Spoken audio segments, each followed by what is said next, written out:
요즘은 집 앞에 택배가 하나만 놓여 있어도 괜히 기분이 좋아지죠. 그런데 혹시 아셨나요? 이렇게 평범해 보이는 문 앞 택배가 요즘 무서운 범죄 수단으로 변하고 있습니다. 택배 상자 하나 때문에 개인정보가 털리고 심하면 자신도 모르게 범죄 가담자로 몰릴 수 있다는 사실 들어보셨나요? 얼마 전 문 앞에 택배가 하나 놓여 있었습니다. 본인은 주문한 기억이 없는데 상자 겉면에 자신의 이름, 전화번호, 주소까지 정확히 적혀 있었던 겁니다. 이상하다 싶었지만 그냥 열어봤는데 안에는 고가의 전자제품이 들어 있었습니다. 며칠 뒤 낯선 사람이 집에 찾아와 이렇게 말했습니다. 택배 잘 받으셨죠? 저희 실수로 잘못 배송됐는데 돌려주세요. 순순히 물건을 건넸지만 며칠 뒤 경찰에서 연락이 왔습니다. 알고 보니 해당 물건은 범죄 조직이 불법 구매한 제품이었고 김어르 씨는 본인도 모르게 범죄 연루자로 신고될 뻔한 상황이었습니다. 안녕하세요. 시니어분들이 꼭 알아두셔야 할 중요한 정보입니다. 오늘은 실제로 있었던 무서운 사건부터 말씀드리겠습니다. 평소에 택배를 자주 받으셨습니다. 그런데 어느 날 이상한 택배가 문 앞에 놓여 있었던 겁니다. 내가 이걸 시킨 적이 없는데. 처음엔 단순한 실수라고 생각하셨습니다. 그런데 며칠 뒤 또 다른 박스가 도착했습니다. 이번에도 본인이 주문한 적 없는 낯선 택배였습니다. 택배 박스에 적힌 발신자 번호로 전화를 걸었습니다. 여보세요? 이거 저한테 잘못 보내신 것 같은데요? 하지만 바로 그 순간 이미 함정에 빠진 것이었습니다. 이게 요즘 시니어분들을 겨냥한 신종 택배 범죄 수법입니다. 요즘처럼 택배를 자주 받는 시대에 문 앞에 낯선 택배가 놓여 있으면 순간 기분이 좋으면서도 찜찜한 마음이 드는 경우가 많습니다. 그런데 최근에는 이런 택배가 단순한 실수를 넘어 더 위험한 범죄에 악용되고 있다는 사실 알고 계셨나요? 어느 날 본인이 시킨 적 없는 이상한 택배가 집 앞에 놓여 있었던 겁니다. 처음엔 그냥 실수겠거니 하고 넘겼지만 며칠 후 또 다른 택배가 도착하면서 걱정이 커졌다고 합니다. 이 상황을 경찰은 명확히 경고하고 있습니다. 이런 택배가 바로 보이스피싱의 새로운 수단이라는 겁니다. 의심스러운 택배를 받은 사람이 발신자 번호로 전화를 걸면 그 순간 자신의 이름, 주소, 전화번호 같은 개인정보가 모두 범죄자 손에 넘어가는 구조입니다. 특히 시니어층은 목소리만으로도 연령대가 쉽게 노출되기 때문에 더욱 주의가 필요합니다. 그런데 여기서 끝이 아닙니다. 더 심각한 문제는 이런 택배가 마약 범죄에까지 활용되고 있다는 점입니다. 예를 들어 범죄자들이 아무 관련 없는 가정집에 마약이 든 택배를 몰래 보내놓고 며칠 후 전화를 걸어 물건이 잘못 배송됐다며 직접 찾아오는 겁니다. 이때 그 집에 살고 있는 사람은 아무것도 모르는 상태로 마약 수령인으로 엮일 수 있는 위험에 노출됩니다.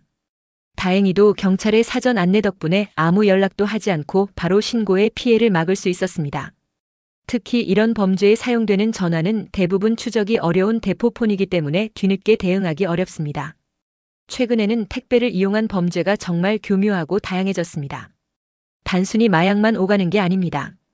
위조된 현금 카드나 신분증까지도 이런 택배를 통해 오가는 경우가 적지 않습니다. 그런데 혹시 이렇게 생각하신 적 있으신가요? 어차피 원래 주인이 와서 가져가면 그걸로 끝 아니야?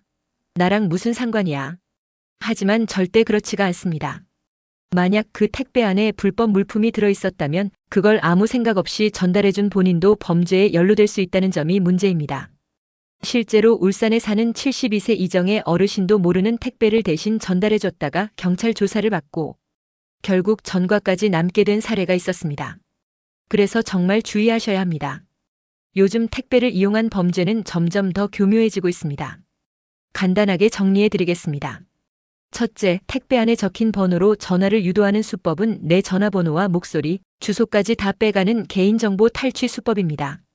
둘째, 보상금을 준다며 계좌번호와 비밀번호를 요구하는 건 결국 내 통장 속 돈을 빼가는 전형적인 금융사기입니다. 셋째, 마약이나 현금, 카드가 들어있는 택배는 자칫 잘못하면 나도 모르는 사이 마약이나 절도 사건의 공범이 될 수 있습니다. 넷째, 택배기사가 4층, 5층 집에 택배를 놓는 척하면서 문 열리는 순간 침입하는 수법은 절도나 강도 범죄입니다. 다섯째, 반품 사기라고 해서 멀쩡한 물건을 보내고 다시 돌려받을 때는 고장난 제품으로 바뀌어 오는 리턴 사기도 늘고 있습니다. 여섯째, 문자로 오는 택배 알림을 클릭했더니 악성 앱이 설치돼서 개인정보가 털리는 신종 스미싱 수법도 있습니다. 그렇다면 시니어 여러분께 질문드립니다. 낯선 택배가 문 앞에 도착했을 때 어떻게 하시겠습니까? 1번 보내는 사람이나 받는 사람에게 전화한다. 2번 그냥 버린다. 3번 열어본다. 만약 1번을 선택하셨다면 이미 개인정보가 빠져나갈 위험이 높습니다. 2번을 선택하셨다면 그 택배가 누군가의 물건일 경우 점유 이탈물이라는 법적 문제가 생길 수 있습니다. 3번을 선택하셨다면 내용물이 무엇이냐에 따라 범죄 혐의가 쉬워질 가능성이 있습니다. 여러분 꼭 기억하세요. 절대로 낯선 택배의 발신자에게 먼저 전화하지 마세요. 괜히 잘못된 번호로 전화를 걸었다가 내 전화번호, 목소리, 심지어 주소까지 모두 범죄자 손에 넘어갈 수 있습니다. 그리고 하나 더 중요한 점, 택배 상자에 붙어 있는 송장 번호를 꼭 확인하세요.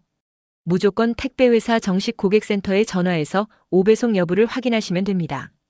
요즘은 우체국, CJ 대한통운, 한진택배처럼 공식 고객센터 번호를 인터넷이나 안내문에서 쉽게 찾을 수 있으니까 꼭 공식 경로로 문의하세요. 또한 혼자 고민하지 마시고 가까운 경찰서나 주민센터에 바로 문의하시는 것도 좋은 방법입니다. 집 주변에 CCTV가 있다면 영상 기록을 남겨두는 것도 추후 안전을 지키는 데 큰 도움이 됩니다. 사실 요즘 세상 조심해야 할 게 정말 많습니다. 택배 하나도 무심코 열어봤다가 낭패보는 경우가 흔합니다. 그런데 너무 걱정 마세요. 오늘처럼 미리 이런 정보를 알고만 계셔도 충분히 예방하실 수 있습니다. 오늘 내용이 도움이 되셨다면 꼭 구독, 좋아요, 알림 설정 해주세요. 특히 이 내용은 반드시 가족분들, 자녀분들, 친구분들, 이웃분들과 카톡으로 공유해주세요. 여러분 주변에도 이런 함정 택배로 당할 뻔한 분들이 계실 수 있으니까요. 다시 한번 꼭 기억하세요. 택배를 열기 전에는 무조건 2번 생각하세요. 첫째, 보낸 사람에게 직접 전화하지 마세요. 둘째, 반드시 정식 택배사 고객센터에 확인하세요. 이렇게만 해도 불필요한 걱정과 피해를 크게 줄일 수 있습니다. 오늘도 안전하고 평안한 하루 보내시길 바랍니다. 항상 건강 챙기시고요. 감사합니다.